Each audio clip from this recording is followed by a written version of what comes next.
Por que seus exames estão normais, mas a dor continua? Você faz exames, tudo veio normal, mas a dor continua. Isso gera dúvidas, frustração e muitas vezes até descrédito dos outros em relação a você. A dor não depende apenas do que aparece nos exames. Muitos mecanismos são microscópicos. Eu sou o Dr. Carlos Ruppen, médico fisiatra, especialista em dor e presidente da Sociedade de Estudos de Dor do Distrito Federal. Vamos começar com uma pergunta bem importante.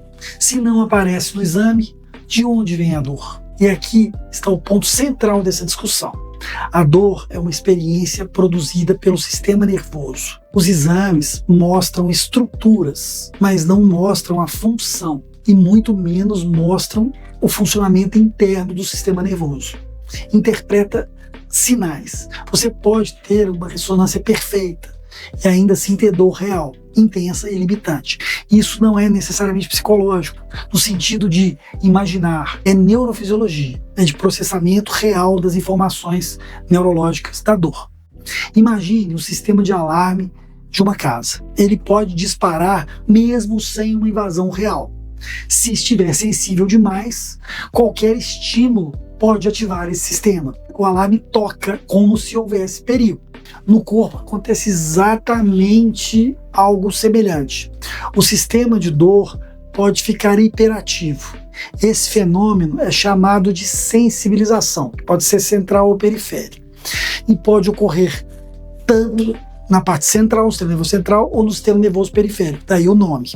Com o tempo, esse sistema central e periférico aprende a reagir mais rápido, mesmo com estímulos menores e às vezes até estímulos neutros, sem estímulo.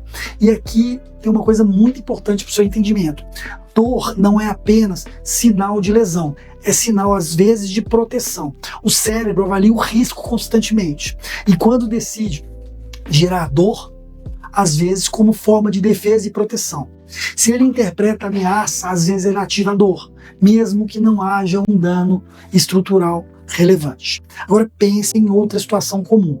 Você já sentiu dor em dias de estresse, só no dia de estresse, ou piorou a dor nos dias de estresse, ou percebeu num dia que você está mais tranquilo, está viajando, a dor parece diminuir? Isso acontece porque o cérebro integra múltiplos fatores, não apenas as estruturas físicas macroscopicamente visíveis. Sono, estresse, emoções, experiências anteriores, tudo isso influencia.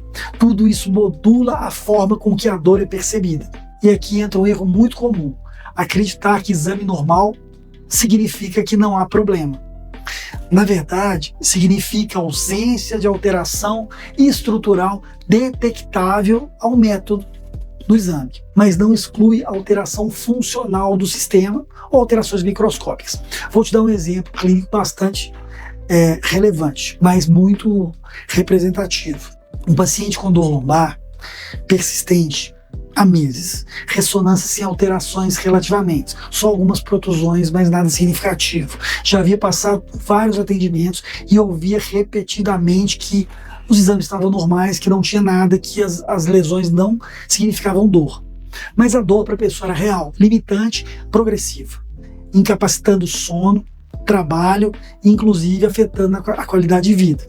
Ao avaliar o padrão de movimento, eu percebi que havia uma desorganização e uma hipersensibilidade. O sistema estava em alerta constante, mesmo sem lesão alguma estrutural significativa. Com abordagem focada em função e modulação do movimento, houve aos poucos melhora progressiva e consistente. E aqui está um ponto-chave desse caso. O exame não explicava, mas o corpo mostrava, o exame clínico mostrava. Agora, uma curiosidade importante da neurociência: o cérebro pode amplificar sinais dependendo do contexto. Se ele aprende que determinado movimento é perigoso, ele aumenta a resposta protetora e isso pode gerar dor. Isso leva a um ciclo vicioso de evitação, com consequente piora funcional, que perpetua a dor ao longo do tempo e pode aumentá-la. Outra analogia, para deixar isso ainda mais claro para vocês, é que, pensa assim, num volume de um rádio. O sinal pode ser o mesmo, mas o volume determina o quanto você percebe. Na dor, o cérebro controla esse volume e ele pode estar mais alto do que deveria. Isso não aparece em exames convencionais, mas é absolutamente real, não é psicológico.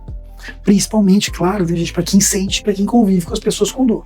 Agora, uma pergunta direta para você. Você está tratando apenas o que aparece no exame? Porque em muitos casos isso é insuficiente e pode atrasar a melhora do quadro clínico. E quanto mais tempo de dor, mais difícil de tratar. Então, atenção.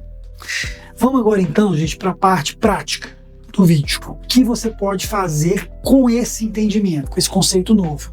Primeiro, entenda que a dor sem alteração estrutural não é imaginária. Ela tem base fisiológica e merece atenção e respeito. Segundo, observe padrões que pioram ou melhoram a dor.